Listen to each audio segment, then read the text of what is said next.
Okay. In the name of the Father, Son, Holy Spirit. Amen. Good day, everyone. I don't think I have anybody on live right now, but um, we will see how it goes. We will see how it goes. That's the way life is. You see how it goes.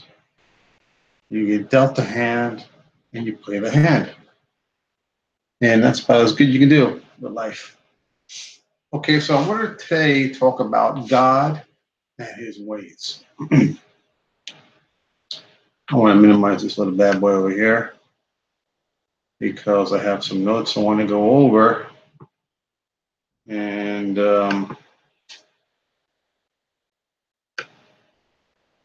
this camera thing is in my way. Yeah, there you go. Yeah. Anyway, you see my beautiful body. A couple days ago, a few days ago, I did a video on my 70th, and it was regarding signal graces. And the reason why I did the video was because I had a lot of interest in special graces. That video that I did about 2 years ago got a lot of hits.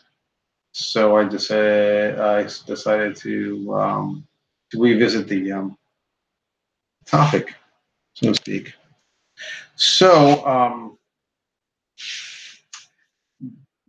today I wanted to go over that particular video, just kind of go over it quickly, so that you kind of understand regarding God's ways. Special grace is a God's way. And what I mean by that is a signal grace. Okay, let me go back because sometimes you have to build it. You can't build the third floor until you build the first floor. So the first promise in the Rosary, there's 15 promises that the Rosary grants if you recite the Rosary devoutly each and every day. The first one is the fact that if you do recite the Rosary each and every day, that you will be granted through our Heavenly Mother special signal graces. Now, in the video, I had touched on the fact, or I touched on the particular meaning of grace. All right. So grace is God's unmerited favor. Use this here so you can read it better.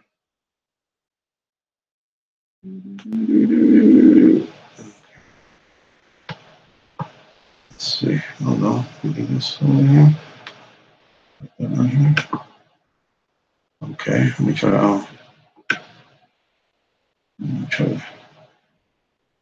do one of these actions here. Minimize the letters so I can get more packed. Get more out of this thing here. Play around with this.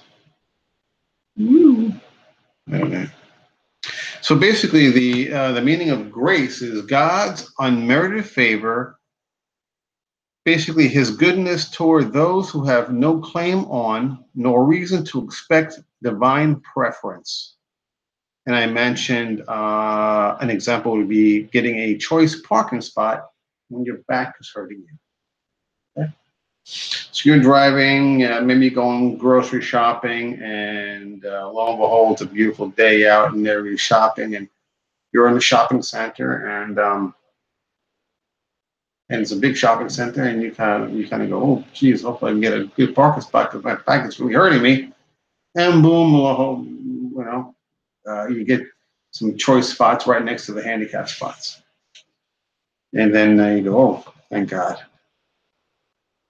It was unmerited, correct? You didn't do anything to merit that particular grace from God. You just basically got unmerited favor. What a special grace is It's similar to a grace. However, this time it is merited favor in which our Heavenly Mother intercedes on our behalf so that God can initiate a detectable sign, which can be either physical or spiritual. So, getting hot here.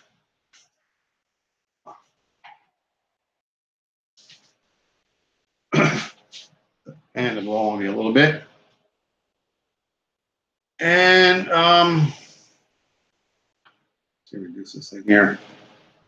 So basically, what happens is when you pray the rosary each and every day, or you devoutly praying the rosary, is that the Virgin or the Holy Mother of the Virgin Mary, Our Lady, she intercedes on our behalf and mentions to Jesus and to God. Now, I don't know if it's Jesus she speaks to or she speaks to God directly. I'm not 100% sure on that, how that particular works. However, she intercedes on our behalf, and God or Jesus or both or however it works, they grant our dreams or prayers, right, or wishes. Sometimes they don't, sometimes they do. However, that does not diminish the fact that Our Lady, our Heavenly Mother, is acting on our behalf to kind of quote unquote lobby God and Jesus for their particular grace, their special grace. Because this is a special grace because it is a merited grace. And the reason why it's merited is because you are praying the rosary each and every day. Okay. And because you pray the rosary each and every day, you are granted this particular promise. And of course, Our Lady, our Heavenly Mother, will intercede on your behalf. That is her promise. And you can rely on that. You really can. So that's what I was mentioning in regards to the particular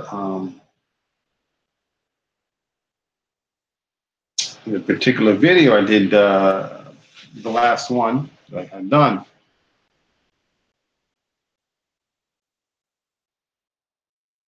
Also, in regards to special graces or signal graces, is that a lot of people, what they do is they get a special grace or a signal grace.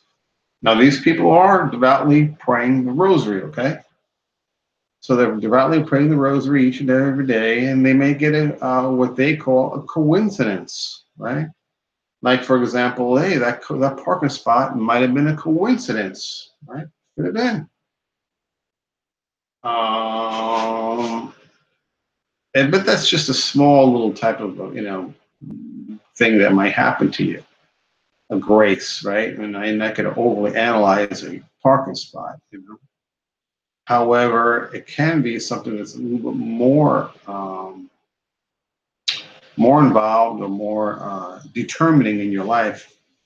Could be, for example, a job that you've been waiting on, or a career that you're working on. For example, you're starting a new career, or you're studying in this new career, and you start getting favors come your way. For example, maybe teachers that you want, professors that you wanted to get. Maybe, for example, the days that you needed because you have these controversies in regards to your work. So things may be happening for you that things that you would throw are obstacles, right? Maybe how can I book my classes when I'm working at a certain amount of time, or or maybe some professors that you've had before that you didn't want to have come up on the curriculum, and sure of behold, they didn't come up, so you were able to get a professor that was more for your liking. Maybe the costs were too prohibitive, and you might have gotten a raise in your job, or fell into some money, or some things, or you might have hit the lottery that one time, or whatever the case may be. You just see that certain doors are opening for you, obstacles are being falling, and so these could be graces, signal graces that are kind of encouraging you to keep going with this particular career move that you're doing, right? As opposed to doors, locking up on you. The doors are not opening. You keep on pounding on the doors, keep on pounding on the doors, and you don't get anywhere. So, now people could be saying, "Oh, this is a coincidence. This is a coincidence." But if you have 4 or 5 different things going on your foot, happening for your favor, it becomes less a coincidence and more of a grace.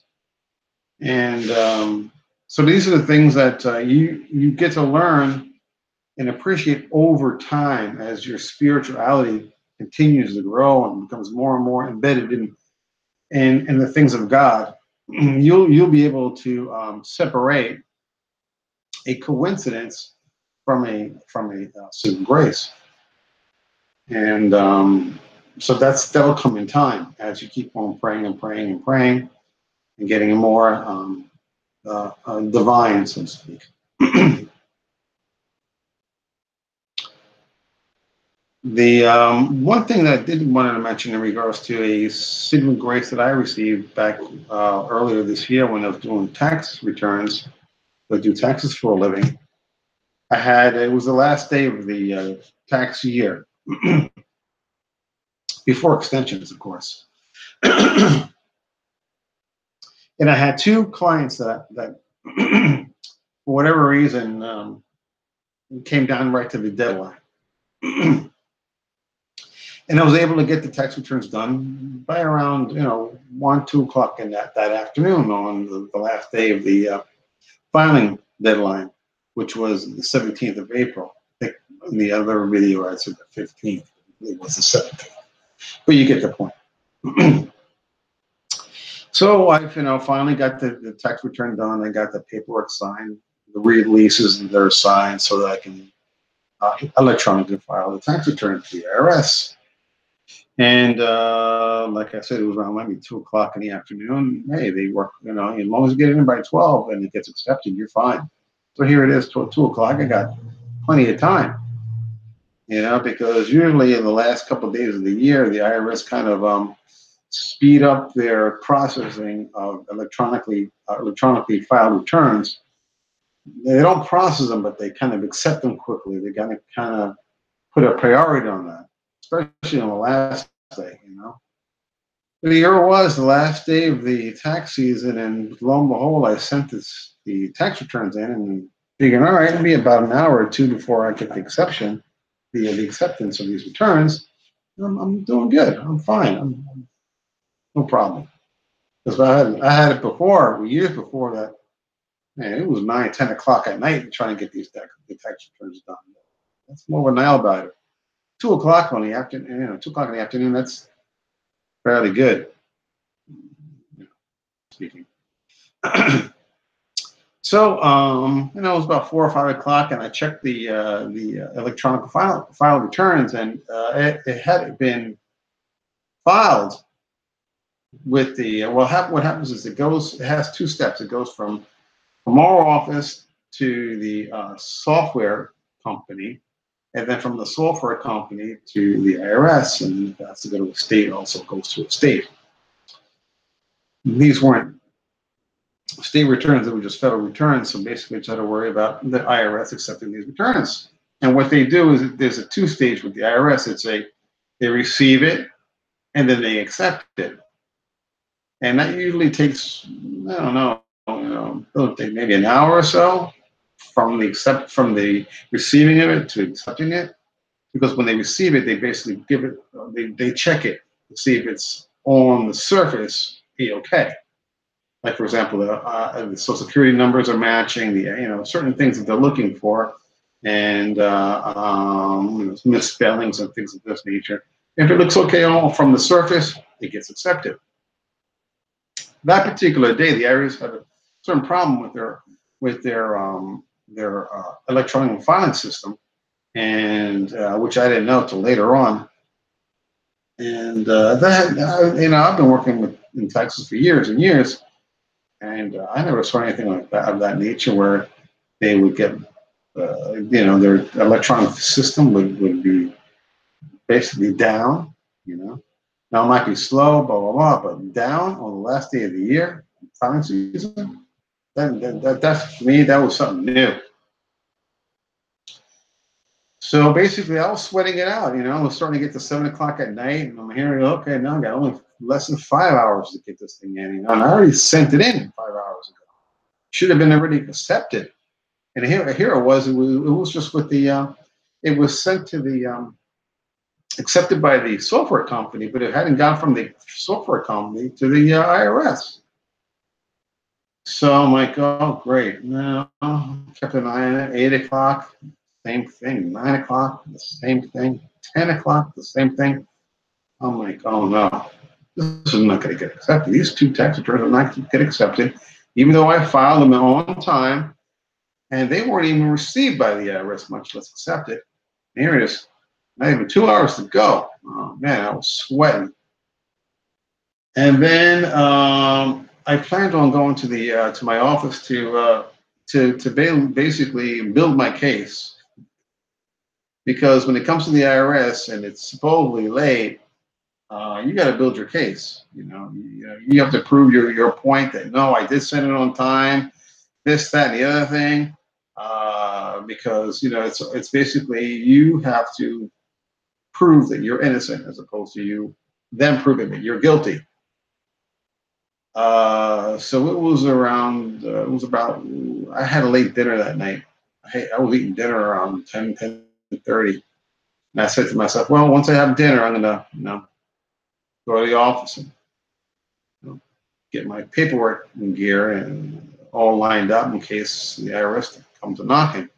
Start proving my case. So here it was about 11 o'clock, and I'm getting ready to go to work, back to the office, which I didn't want to do, but here it was. And I look at the clock, and I see the clock, and it says 11:11. It was 11 o'clock with 11 minutes. And I've had some experiences with this 11:11 thing prior to this particular happening. And when I saw that 11:11, man, I knew it was a sign of God, from God. I knew it was a sign of God. I knew it was God saying to me, take it easy. Take it easy. Everything was all right. No problems, man. We got this. So when I saw that, I said, well, I feel better. But still, at the same time, I had two tax returns that were not even, at this time, it was received by the IRS. But man, not even an hour to go, and it's going to get accepted. It's been in there for hours and hours, and it's been in there since 2 o'clock. Here it is, almost 12. It's going to get accepted now, right at the end. Right? No. This is it. It ain't going to happen, But still, I saw that 11:11. I had 49 minutes to go, and I'm like, even though I had a little bit of, I had faith, some faith, but I still had a lot of doubt. I know it's just because I had it in there since 2 o'clock. I was done less than 50 minutes, but I'm waiting for 8 hours now, 9 hours now. So I go to work, I drive to work, and I'm like, okay, here we go. And go into the office, turn on my computer, and I said, okay, well, before I start proving my case, let me take a look at it one more time. Because it was right now, it was like, by the time I got to the office, it was like 11:49. It was like 10 minutes to go to 12. Yeah. I gave up. Okay. So I turn on my computer and I go into the software and I say, all right, let's see, take a look at it, see if it went through or not. And lo and behold, it was like 11:51. I checked the first one and boom, it went through. I'm like, it was accepted. I was like, yahoo! Woohoo! Man. And when I saw that, I said, I'm going to make a copy of that acceptance, because it was like they give you like a printout, not a printout, but it shows that it was accepted. So I'm going to print that screen, And then, unfortunately, what it was a there were a corporation. There were corporate and personal filings at the same time. So for both of them. So all right, I checked the corporate, it went through, and then I checked the personal, it went through. I was like, beautiful. And then I printed up those two different particular acceptances, and I went to the other one that I had was checking on that hadn't gone through, and boom, it went through. I was like, yahoo!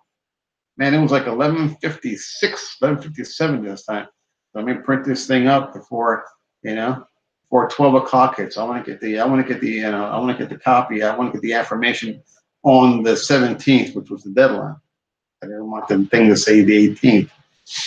And boom, I got that printed up, and I'm scrambling here. I'm like running back and forth to the printer to my machine, to my computer, And I checked the personal, and I went through.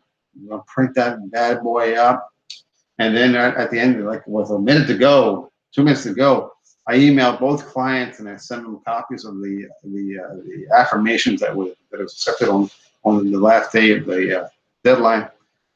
And man, whew, that was close. That was real close. Now, if it didn't go through, I mean, I still had options. I still had some bullets in my holster, but like I said, when it doesn't go through on that particular date, the burden of proof is on you for the most part. And, when you're dealing with the IRS, it's difficult. So, basically that's the story of the 1111.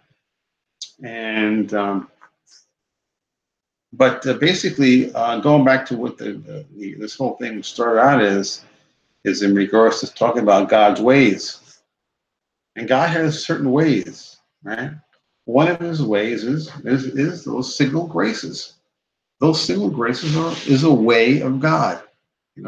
It's a special signal grace, and you can tap into these particular signal graces by reciting the Rosary devoutly. Right? You can't just recite it 5 times in 6 months and start expecting signal graces to come your way. That's not God's way. You got to build up goodwill. You got to build it up. And then you get some. You don't get it in the front end, you get it towards the back end with God. You got to prove your way. You got to prove yourself. You got to do what you got to do. Then I'll give it to you. It's not him first. Now, hey, when it's grace, it's him first, right? Because you haven't done anything. You haven't merited anything yet. So God will, and who knows why God does certain things, giving you grace. It might be because maybe your mother prayed for you, right? If your mom prays for you, oh God, let my son get a good career, and she's praying for you and praying for you and praying for you. Now, you on the end, on the receiving end of the graces, you're like, wow, this is really cool. I'm getting this, unexplainable, favor from God. It's because your mother, your father, your sister, brother, whoever, praying for you. Your answer of prayer, and their answer of prayer, right? Their prayers were answered, not yours, because you didn't pray. You just received it. And that also goes back to people who pass away. I did a video not too long ago, it was about a year ago now, regarding Rich Piana. And Rich Piana died suddenly about a year ago. Actually, it was August of 2017. Well, he didn't die quite right away. He went into a coma. He was in there for a few weeks, and then they did the unplugging, and he didn't make it. He just didn't have the wherewithal in his life for his own.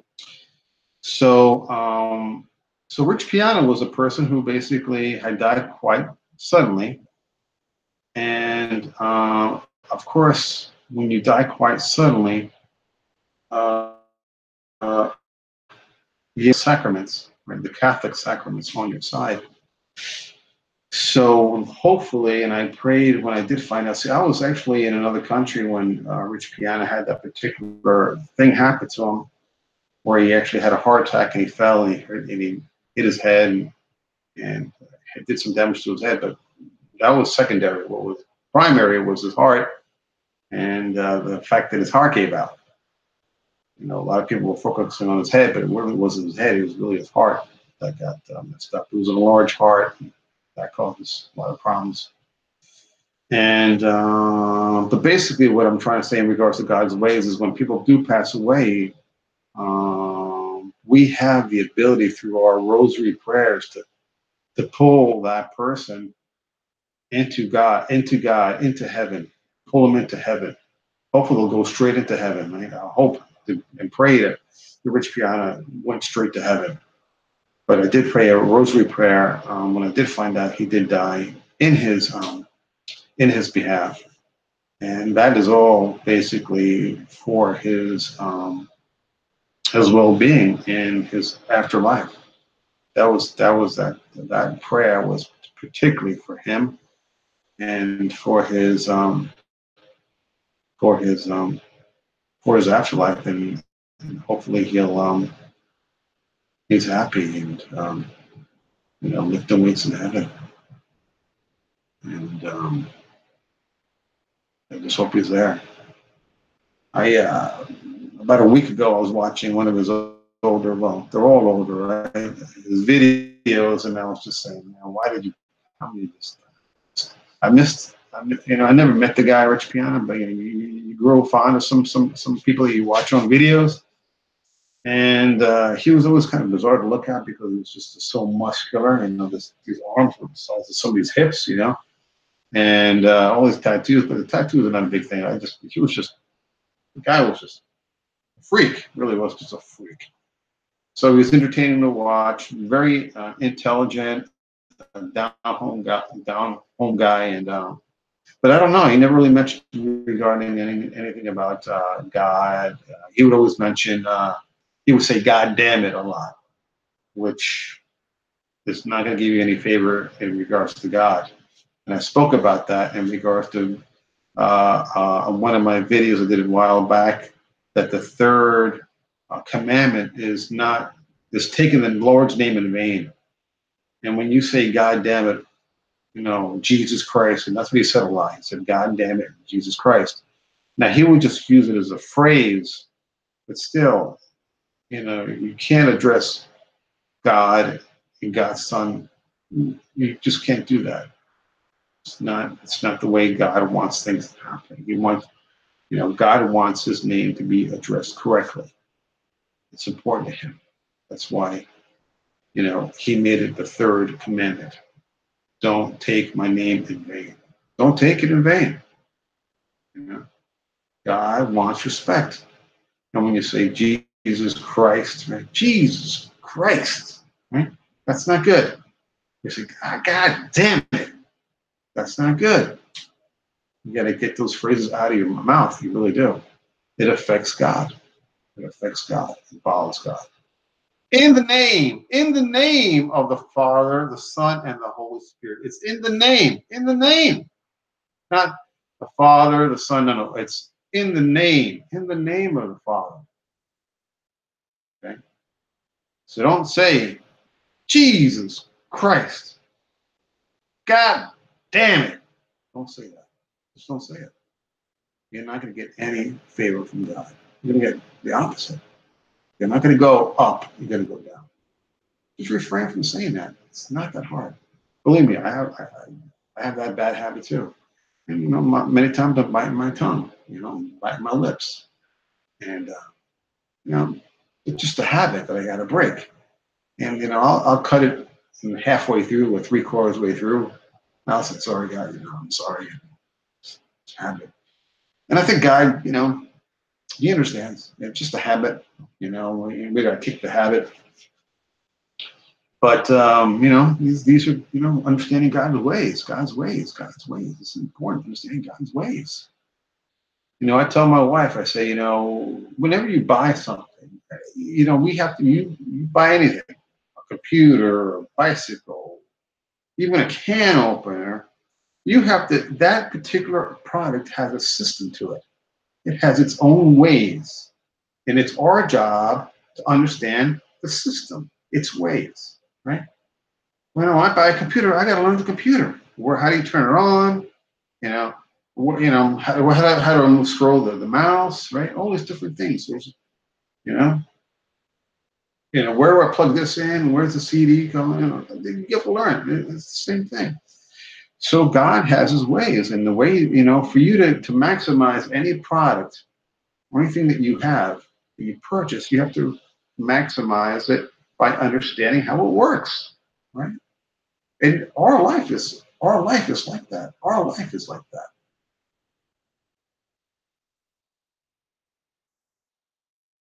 Our life is very much like that. So basically, if you want a good life, you have to understand how to work your life. You have to understand how to work your life. And one of the ways to successfully understand how to work your life is to understand the creator's ways. He's the creator, the person that started it all. So you have to kind of understand that person's ways so that you can kind of work within that particular frame, that framework, right? Because you didn't build that framework. It was built for you and you're living in it. So it's so important to understand God's ways, understand God and his ways. That's sometimes I talk to God and I was telling him this recently, maybe about 2 weeks ago, because I was getting really tired of this 11:11 thing. I was getting 11:11 like, I don't know, twice a day, 3 times a day, just 11:11, 11:11, 11:11. I'm like, you know what, God, just leave me alone. I don't want to see 11:11 anymore. Please, I don't want to see 11:11. Right? So then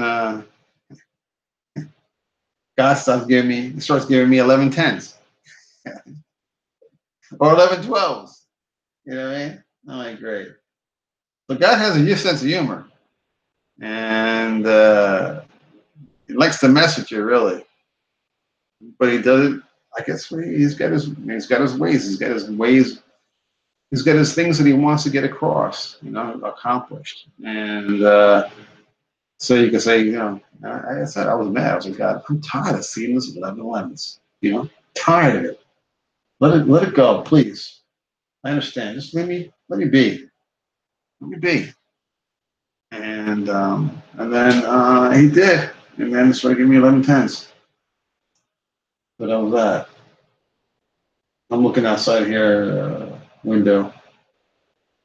I saw a squirrel standing on top of an electrical cord there. Pretty cool how to do that. So those are the things that I was talking about in regards to God's ways. Rich Piana was a person who died real quickly, and those are the things that why I talk about the rosary prayer and the importance of praying the rosary prayer, because we just don't know when our last day is going to be. Rich Piana was 46 years old. He was, if you would have asked him, he would have told you there's no way I'm going to die at 46.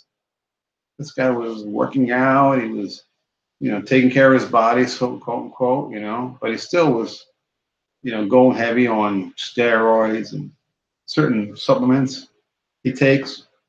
He goes overboard with them.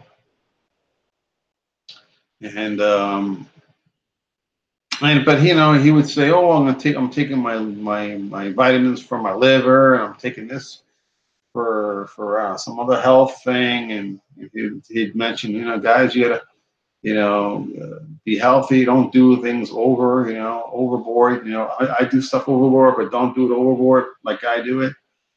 And but he died. He died, and what's left is the body that he worked hard to build up is it's fully decayed by now. A year later, right? Ashes to ashes, dust to dust. But what's going on with the soul, right? That's what's kind of goes on. They talk about that movie called 21 Grams, where when people die, they lose 21 grams. And they're saying that 21 grams is basically the soul. Another thing is mentioned in physics. There's a law of physics that energy is neither lost nor gained. Is the soul energy? Right? But these are the questions I ask myself every once in a while. Like start grabbing information from here and there, and I kind of put it together. So I'm going to ask a question. Does the soul weigh 21 grams? Is it energy? Is that particular? If it is energy, where does that energy go? Because you could be encapsulated in that energy, right? All of you could be encapsulated in 21 grams, right? And I do some bodybuilding and weight training, and they're talking about you lift weights and then you get stronger and you build your body, right? And then you go on a cut where you're restricting certain calories and you get smaller. So you're able to build up your body and make it smaller and tweak certain things, maybe work on your shoulders or your back or your legs, whatever. So you could tinker around with your body, right? But that's basically it's temporary. Because once you die, that goes to where it started out is you know, dirt, ground, whatever, ashes, dust, and dust. I did a video just recently, and it mentioned that Adam was made from the ground, from dirt, and then God made the animals, and the animals were all made from the ground, also from dirt. And God would make an animal, and then Adam would name the animal, which is kind of odd because I'm just thinking about it now. Why didn't God name the animals? Why did God give Adam the privilege or the responsibility to name animals? Curious, huh? Yeah. However, the one thing that God did not make from the ground, the one creature, right, that God did not make from the ground was what? Was what? Was something that actually Adam named woman. Woman. Woman is special in the fact that that creature was not made from the ground. It was made from the rib of Adam.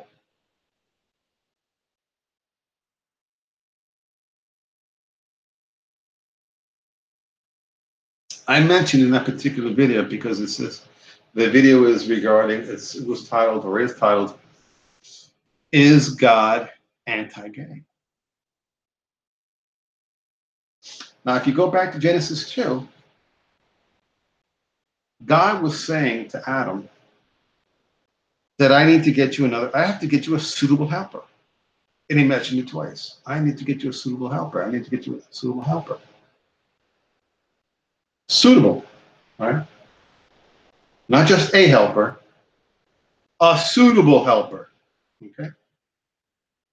And that's when God put Adam to sleep, a deep sleep, and he took out his rib and made Eve, a woman, out of his rib. And basically, God said that these two creatures will become one flesh, one flesh, one flesh. That's the importance of this whole thing in regards to this gay topic. God wants two people to become one flesh. That was his whole intention. Because my argument is this: God already had made Adam, he already made man. God was looking for a suitable helper for Adam. The easy answer was make another man. Make another man. Now you have a helper, right? Now not just one, there's two. Right? But that wasn't a suitable helper. God determined that making another man was not a suitable helper for Adam. It wasn't a suitable. Okay? Now, could probably classify it as a helper. Another man would be a helper. But it's not a suitable helper. Right?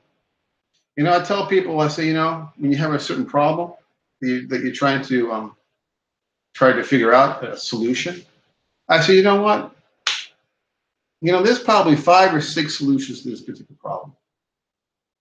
Maybe more. But there's only one best answer. There's only one best answer.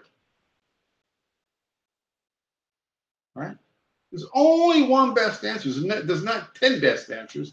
There's only one best answer. Now, there might be 7 answers.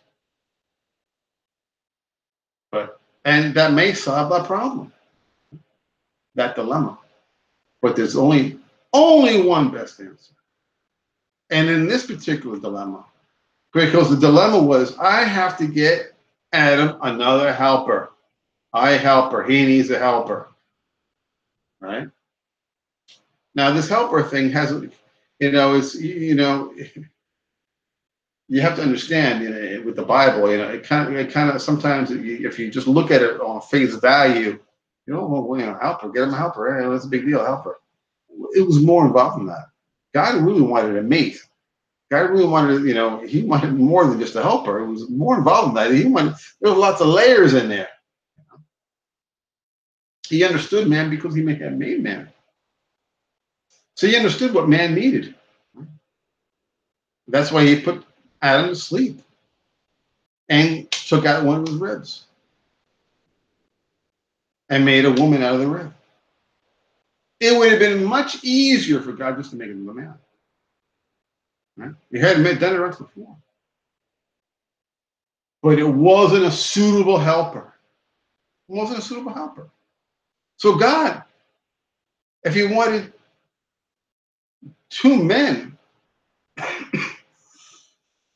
he wouldn't have made Eve. He would have made another Adam. Adam 2. Adam 1, Adam 2. Adam 1, Adam 1A. Here you go. Goodbye. No. Because if he would have made 2 men, it wouldn't have been one flesh. It wouldn't have been one flesh.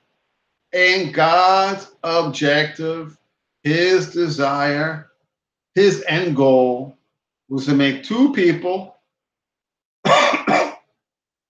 2 creatures, and have them come as one. That's why God says, you know, man has to leave their mom, leave his dad, cleave onto his wife, and become one flesh. You can't cleave onto another man. A man cannot cleave onto another man. Like I said, you have to figure out the system. Right? The system. And with a man is with another man, that's not right. That's not, you haven't really figured out the system yet. You're trying to put a round peg in a square hole. You're trying to make it work. It's not an ideal situation. Right? When you have a male with a female, boom, it kind of goes right in and it works. It's like the anatomies work, right? The anatomies work. The yin and the yang come together, come one flesh. You know, you can't have 2 A's or 2 B's. Either A or B, they come together. Comes like a C. You know, I had talked to a doctor that does IVF, and it was the in vitro fertilization. And he said to me quite frankly, he says, we could take A. A would be for example, an egg, a female egg, and we could take B, which would be a male sperm. We could put them together, but only God can make C. And that's what he said to me. So we could put A and B together, but only God can make the C. And this guy was a specialist, highly representative specialist, doing who knows how many clients a year. And this is what he said. The magic happens with God. You can put A and B together.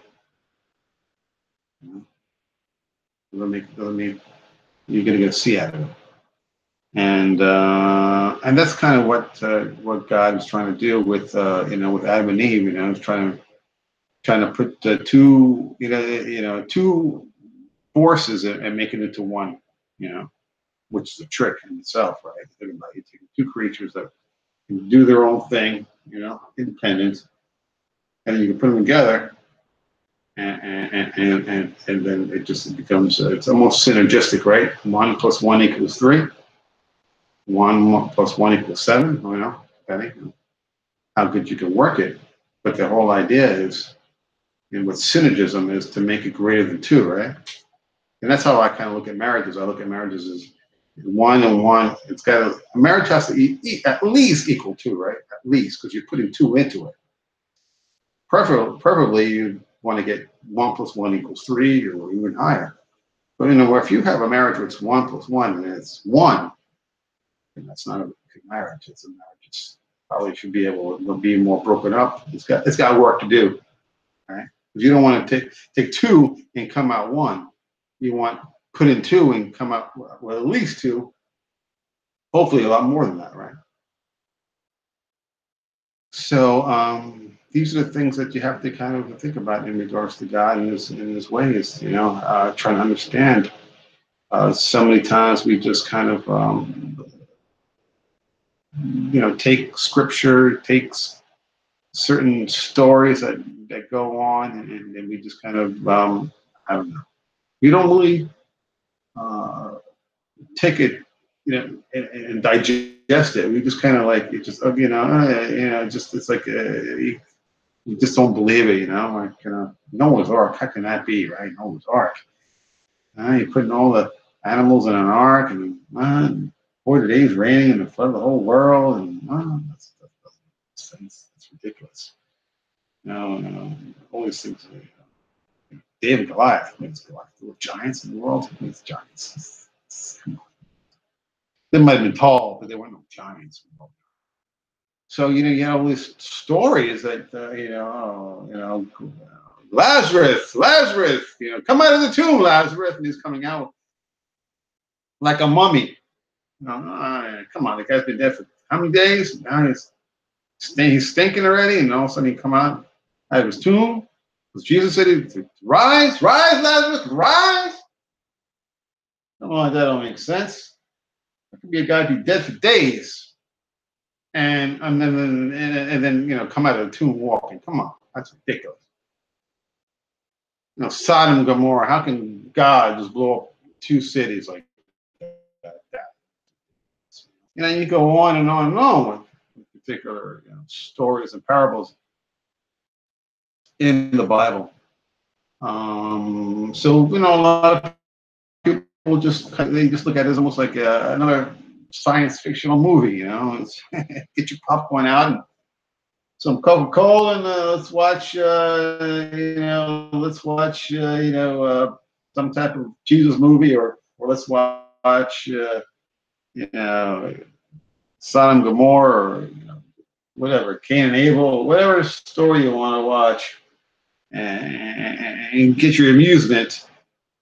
And because it was just a bunch of stuff that probably had some thread of truth in it, but because it's a movie, it's been embellished, and and just to minimize basically the story and the books of the Bible, because a lot of people just don't accept it as a truth, and they say, "Yeah, it's the greatest story ever told." Yes, the Bible is the greatest story ever told. Meanwhile, it's 47 books written by a bunch of different people, and they call it the greatest story ever told. It's just, people just, regurgitate a catchphrase, which is a subject for another video. But yes, we have to understand God and his ways so that we can basically understand the game that we're playing. So we are playing the game of life, but we're also playing the game of pre-death. So no, yeah, it's twofold. Because if you read the promises in regards to the rosary, the 15 promises, many of those particular promises focus on the life that we're living currently and the life after death. And I think that's the way that you really need to look at life. I think the way that you really need to look at life is you just can't put all your eggs in that one particular basket. You can't put all your eggs in the life basket. You can't. The reason why I say you can't put all your eggs in a life basket is because you're going to die eventually. So if you're going to die eventually, you got to put some eggs in the post-life basket.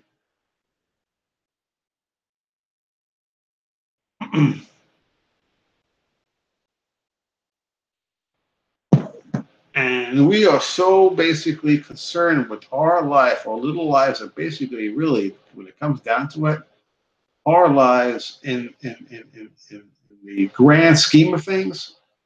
I mean, we're just little ants, or we're a little ant in the big old ant colony. And you may have problems today, but really, your problems don't mean diddly for the world. Your problems are minuscule, right? You could be here today and gone tomorrow, and nothing skips a beat. So our lives are nothing, really. Our lives are really nothing in the grand scheme of things. Now, to us, our lives is everything, right? It's our life, we're living it, and it's, hey, if I fall and I hurt myself, it might not hurt you, but it's going to hurt me, right? And I got to deal with the pain, right? And the lack of movement and everything else that comes with it. So, the fact that I hurt myself, it doesn't affect you nor the world, it affects me. And of course, you got to deal with it. But my point is this: at the end of the day, our lives are not significant for the most part, right? And we have to really consider our afterlives, because I could tell people all the time, you are going to be dead a lot longer than you're alive, and you got to worry about your afterlife. It's just the way it is. And that's the thing that really bothered me about Rich Piana and his death. I seriously doubt he was thinking. He probably didn't even think 1 second about his death. And he did die, and he is dead. And I pray, and I have prayed for his soul. I was saddened by his death because I was entertained by his videos, and I miss his videos. I still watch his old videos, not all the time, but sometimes I go back, and that's when I say to myself, man, why did you have to die?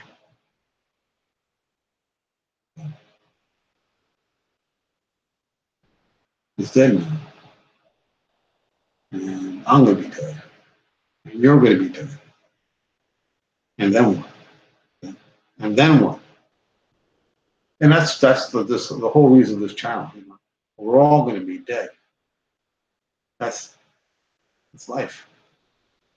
Now, the second that we're born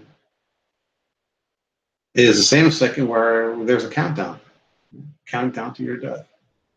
Now, of course, we don't know how many days, hours there are, right? But there's still the countdown. Undeniably, there's the countdown. So what I'm trying to do is get people prepared. Get people prepared for the last examination of life. The last examination of life will be, are you worthy to go where God is? That is the last examination of life. The last one. Will you pass? Will you pass on to where God is?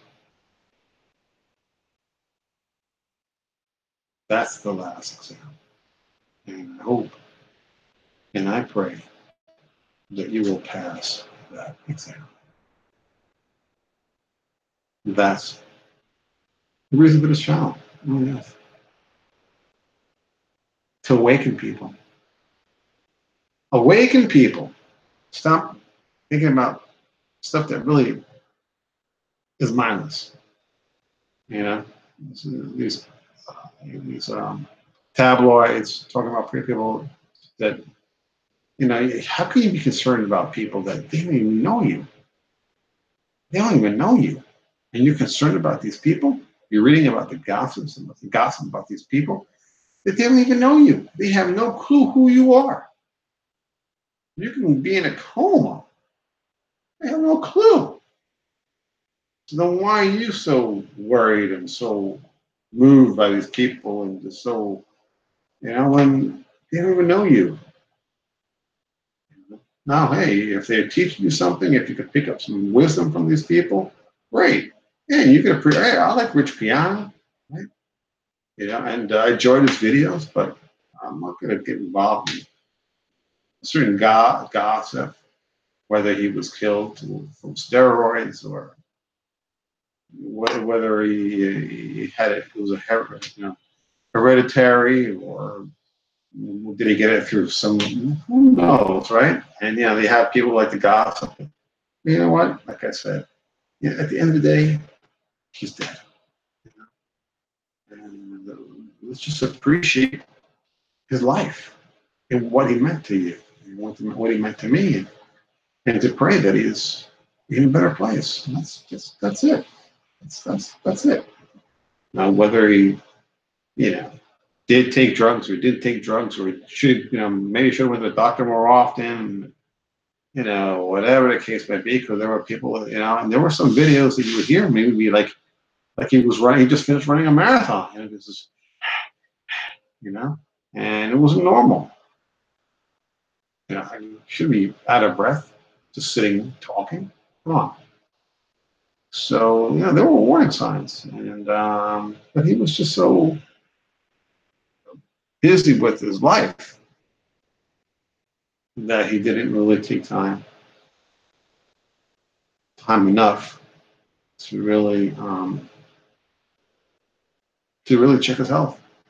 And unfortunately, a lot of people think they know more than they really know, and sometimes you pay the ultimate price for it, and it happens quite a bit. Where, you know, especially now when you have the internet and you can just pull up information and oh, look at that, I see this article.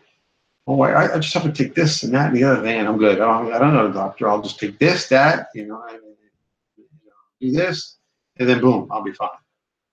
4 weeks, I'll be fine.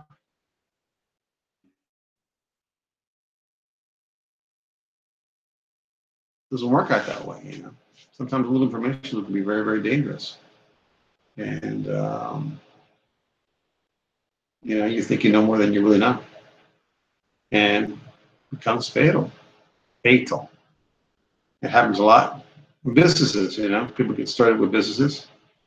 They under anticipate the competition in the market. They usually underfund it, and they definitely under research it. They think they know more than they should know. Or yeah, so basically go into it, yeah, kind of like minimizing the complexity of the business, saying, yeah, oh, I can do that. That's not a problem. You know, one of these things. Oh yeah, yeah, I've seen that done before. I've never done it before, but I'm pretty sure I can knock that out. And it turns into a big problem and things of this nature. You know, if you rent out a space and you didn't really check it out correctly, you know, whether it's a good space for you or not, if it's going to be applicable for whatever things that you want to do to it, the lease, the agreement itself. You know, there's lots of things that just people get themselves into, and they'll find out later on what the reality is, and then by then it's too late. And it happens quite a bit. And, you know, and I see it as an account where people don't even set up their business correctly. Formed, right? Whether we can do a C corporation or S corporation or LLC or a partnership, or you know, they don't even approach that correctly. They kind of just, you know, just hear from somebody and they say, yeah, okay, I'll do an LLC or oh, yeah, partnership, yeah, you know. And then, you know, I get it later on, and then there's a whole knot, you know, a big old knot that I have to untie. And a lot of times it's very difficult because it's not that same year anymore. So say, for example, they opened their business back in 2017. Here it's 2018. I have less, like, I sometimes, like, you know, I got to do whatever changes I can do. I got to do it in that year, you know. And by the time I get it, oh, I'm getting it in April or February and the next year. And I'm like, oh, it's too late now. We can't fix it. 2018, you know. We're talking about 2017's tax return. And that happens quite a bit. You know, people just think they know more than they think they know, and they get themselves into big, big problems. And it's really just laziness, because they don't want to uncover every stone before they actually made a decision.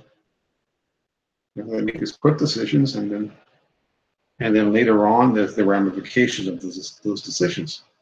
And what I tell people, we are products of our own decisions. If you have a good life, most likely you made some good decisions to get you to where you are. And if you have a bad life, most likely you have made bad decisions to take you where you are now. I mean, that's just the way it is. You know, the decisions we make formulate our lives. That's it, right? For work, right? You decided what industry you want to get in, right? If you work in a sporting goods store, you decided that you wanted to get into retail. No one told you to go there. Yeah, maybe you like sports, and then you say, well, you know, not that because I like sports a lot, I like to work with it, like in a sports atmosphere. Well, yeah, I work in a sporting goods store, and say, for example, Macy's or wherever, maybe in some sporting good outlet. You know, so, you know, those are the decisions you make. You know, your weight has a lot to do with what you're deciding to eat, right? What do you eat today? I'm going to have whatever. I'm going to have some lettuce and some, you know, poached chicken and some tomatoes and a little bit of rice. Okay, and as opposed to somebody who's eating, you know, a triple hamburger and with a bunch of French fries and a milkshake. You know, you could pretty much tell who's going to be fat and who's going to be skinny, or who's going to be healthy and who's not going to be healthy, right? Out of that. So we are products of our own decisions. And so basically, that's another reason why I do this particular channel, is because I want to inform people regarding our afterlife. And of course, you know, I want to better this life along the way.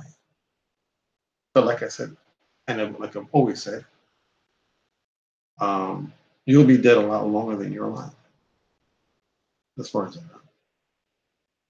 So let's worry about our afterlives, please. Let's do that. And so that's pretty much what I had to say. Wanted to say for today. Learning about God's ways, learning about God, and trying to get into his flow. So many times in my life, I rejected God. I pushed him away. I was like, I don't know. I don't need God. What do I need God for? God. So I was godless for a long, long time. And that was a decision I made. And I paid for that decision. You know, I paid for that decision. There were some times that were pretty hard for me. And that was because I was rebellious against God. And that's another thing with God and his ways. If you want to be rebellious, he'll say, go right on ahead. You have the freedom to be rebellious. Not happy about it, but we do have that privilege because we have domain over this land. And we could do almost pretty much what we want to do. And but our life is in the aftermath of our decisions. And if you want to complain about your life, you are the one that you should complain to, not anybody else, really. You can complain that your parents are this, or I was born in a bad country, or I live in an area where it's very dangerous and I can't go out. Or, you can make excuses, or even you might even have some reasons. However, you still have the ability to make your own life. And if you just want to be a pushover and a person that just kind of like takes it and doesn't really cry about it or do any action, you can cry about it, but that's not doing anything. Take an action about it, right? If you see something that's going wrong in your life and you keep on doing what you've been doing, accepting it, well, you really can't complain. You got to keep trying. Got to keep pushing. Do things your own, for your own favor, and people appreciate that. Most people don't want to see people that are a pushover, that can be fooled, who weak-minded. Those people tend to get beat up, literally and figuratively. And I want you to read about God and his ways, and gather strength through him. Because he will provide you the strength if you put his trust in him and learn what he's trying to talk about. Especially in the book of Proverbs. A lot of stuff in the book of Proverbs that you can read upon and really gather strength from God. And if you are weak-minded or weak-willed, or you tend to back down when you should kind of lunge forward, read the book of Proverbs. You can gather strength from the book of Proverbs.